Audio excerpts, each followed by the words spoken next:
Dajie hao. Wo de mingze shiraka.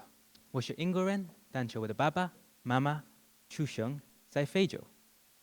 Wo de zeng fumu chusheng zai indu. Jie wo de lihai. Now I bet you didn't expect that.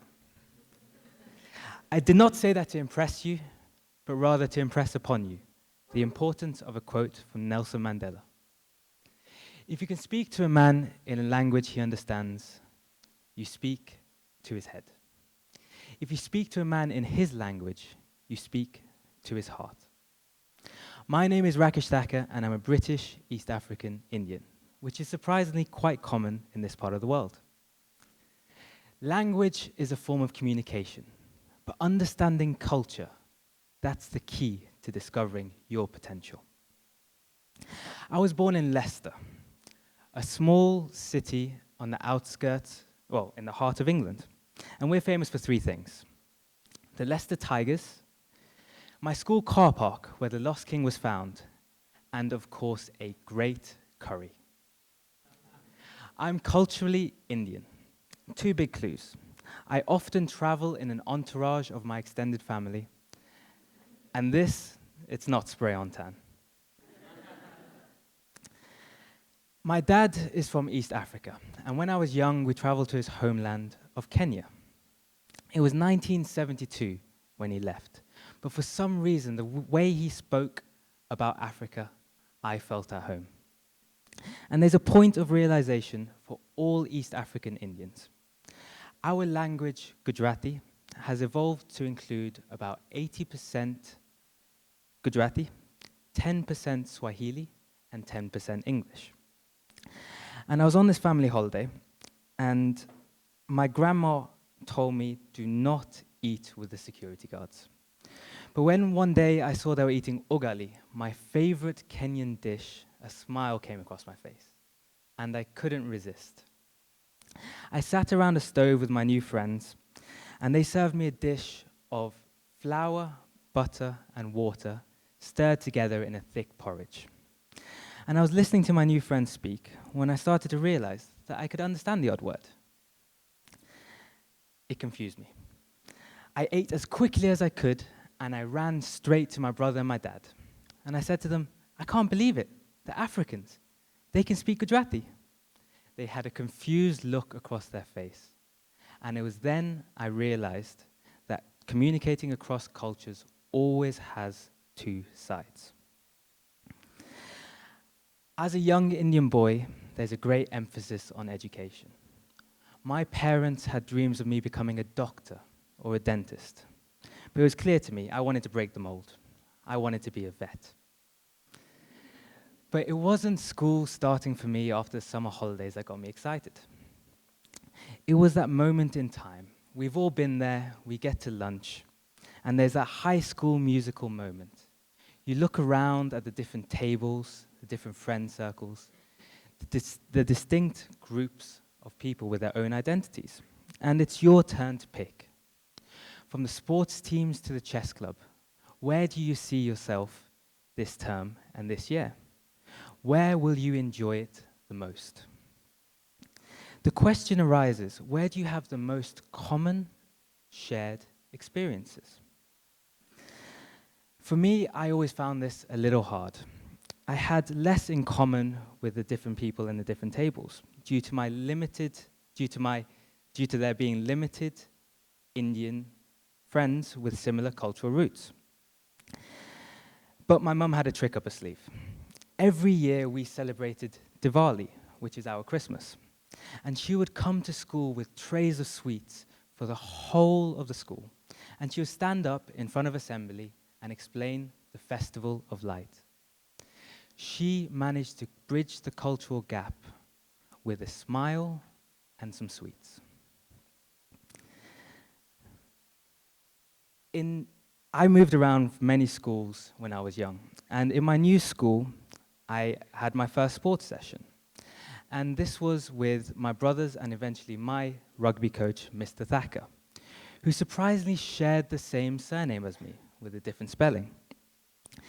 For a young boy, this tall, towering figure with an aura of self-belief and bullish strength.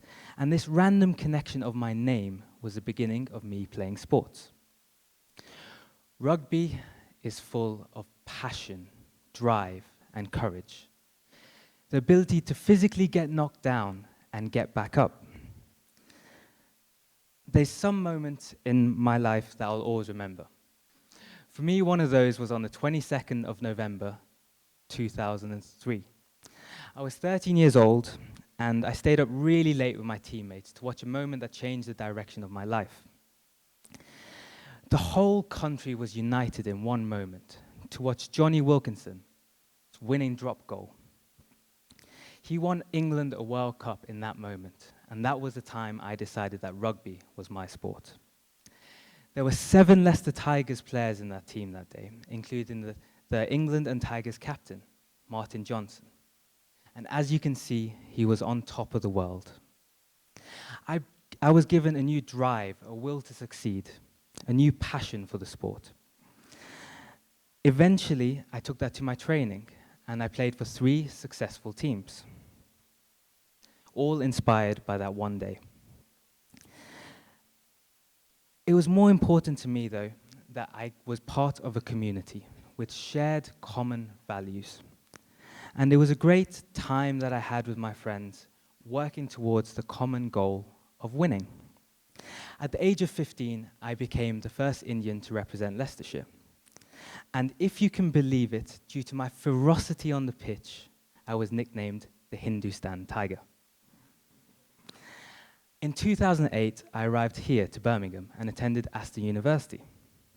I was greeted by Aston aunties. Now, these are freshers representatives trained to help you settle in during your first few weeks of university life. And it was in these halls that I learnt and saw for the first time culture shock. How different people react to new environments. And yet again, there was that moment, that high school musical moment, where you had to pick the table that you wanted to be at, or this time, the societies you wanted to be involved in. My Aston auntie persuaded me to come along to Gaelic football instead of rugby. Now, this is an Irish sport, and I remember the legend, the Tigers and Irish legend, Jordan Murphy. Now, his magical skills were learnt by playing Gaelic football before playing rugby. And somehow, I looked around, and all my friends ended up being Irish. I learnt a lot, but mostly about good crack and the importance of celebrating Paddy's Day properly. Now, Aston University is very well known for its employability record. And one of the main reasons for that is its year out, its work experience. This is a year in industry. And I had mine narrowed down to 3 choices. One was a car company where I could get my dad a discount on a 007 car. Another was an investment bank in London with a large salary. And finally, there was the Walt Disney Company in their London head office for Europe, Middle East, and Africa. And I got through Disney first, through all the applications with just an interview to go. Now, I had great maths results, which is normally a good thing. However, they pushed me down the accountancy route. One major issue, I had no accounting experience. Nevertheless, I prepared for my interview. Now, I'm sure many of you have been there. When you sit in an interview and you just know this is not going well. I decided to gamble, and it was my one chance to be in the world's largest media company. I decided to go all in. I remembered how I moved from tables to tables at school, and building connections is the key. I let my love for Disney shine through. I explained the connection between my love for Africa and my love for the Lion King. The fact I had a dog called Rafiki and a cat called Simba. Now, 2 of my managers were Irish, and another was a Tigers fan. I did not know if this was a stroke of luck or calculated genius. But today, I believe it's the personal connections with the people around you that makes the difference. Now, I often get asked, what is it like to work for Disney? And it truly is a magical place to work. However, the thing that stands out for me is no matter which country, which department, or where you were working, everyone in Disney came together for a shared set of values, a common goal. A year later, I returned to Aston University and finished my final year exams. I was sitting there writing out my master's application, thinking whether this was the right thing for me to do next. I decided to take a break, and I turned on the TV. The Karate Kid was on, the new one with the young Jaden Smith heading out to the mystery of China, the unknown in China, to meet his kung fu master, Jackie Chan. By the end of the movie, I pushed away my master's application. I had found my new challenge. I was going to China, and I was going to learn kung fu. Now, remember, I'm an Indian boy. I had to somehow find a way to explain this to my parents. I was so excited. And I just thought, I'm going to wait until a bit closer to the time. So, in all seriousness though, China represented a great opportunity, a new mystery of a culture, a new frontier, and all indicators pointing towards China becoming a major player on the world stage.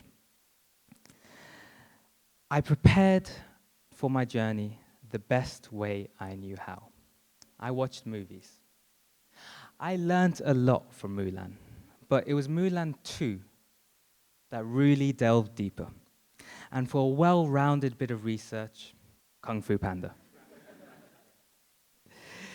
Now, I arrived in Beijing in the winter of 2012, and much of it was how I expected. Much of it is how I thought. There was a big mix between the old and the new. There was differences in political systems, differences in habits. From the language to even the body language was different. But I overlooked one important factor. Trust an Englishman not to ask about the weather. It was minus 10 degrees and I was shivering. I had dressed completely inappropriately. Sometimes though, no matter how much you believe your knowledge for the future will come through, how much cultural advantages you have, you simply just get it wrong. I thought I knew enough to move to any country and every situation. I liked Chinese food. I loved kung fu movies. But when I arrived, so much was so different. That High School Musical moment again, but this time I had so little in common with so many. There was no Facebook, Twitter, or YouTube. And I really did find it tough to adjust. But when I first arrived on my first day, I looked for familiarity. And what I did is I searched for a pub that shows the rugby. And to my luck, on the first day I arrived, I found an Irish pub with an Indian restaurant upstairs. It was at that moment I realized that if I was truly to learn China, the language and the culture, I had to fully immerse myself in China. And the best way I knew how was to live with a Chinese family. A lovely lady opened her home to me. I called her Ai, or Auntie. And every day she would cook hot Chinese food. And I realized, with no language between us, this was her way to communicate with me. I had one trick. Everywhere I went, I carried this tool with me. It stayed with me in my pocket, or stayed with me, and it wasn't in my pocket. It wasn't my iPhone. I used it in daily life. It was my smile. No matter how different culture is, your smile is the one tool that everyone understands, and you can use it anywhere at any point. By that summer, I had learned enough Mandarin in a school called Live the Language to make my way to a small village called Chengde to learn Gong Fu. Now, a small village by Chinese standards has over 1 million people. However, there was no Western restaurants, apart from 4 KFCs and 1 McDonald's. Now, when it's 35 degrees and there's no air conditioning, you inevitably end up using ice cream cones to keep cool. I would wake up in 5 in the morning every day and make my way to my Kung Fu class to meet my Shufu, my Kung Fu master. And for the first month, I really just learned how to stretch. My Shufu's words were, my Shufu spoke directly in Mandarin, and my ability to understand him helped me to go deeper into his teachings. I went there to learn an ancient form of fighting. However, what I learned was of far greater importance. The story that stays with me the most is of that of the dragon and the phoenix, 2 of the 4 ancient mythological Chinese creatures. The dragon is masculine, strong, and the king of the sea. The phoenix is more feminine, kind, righteous, and the queen of the birds. Now, these 2 forces coming together can create balance. As the saying goes, when the dragon soars, the phoenix will dance, bringing happiness for people for years to come, and tranquility to peace for all under heaven. I realized that these 2 great opposites coming together for a common goal is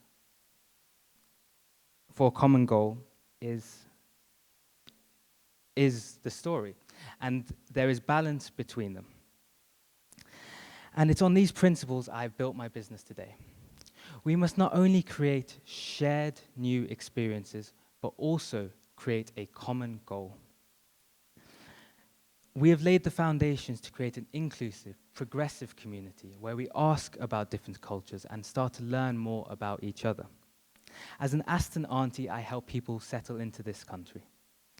However, what I didn't realize until I went through it myself is coming home is just as challenging. You have missed shared experiences. Reverse culture shock every student feels, whether they're going home or entering the working world for the first time.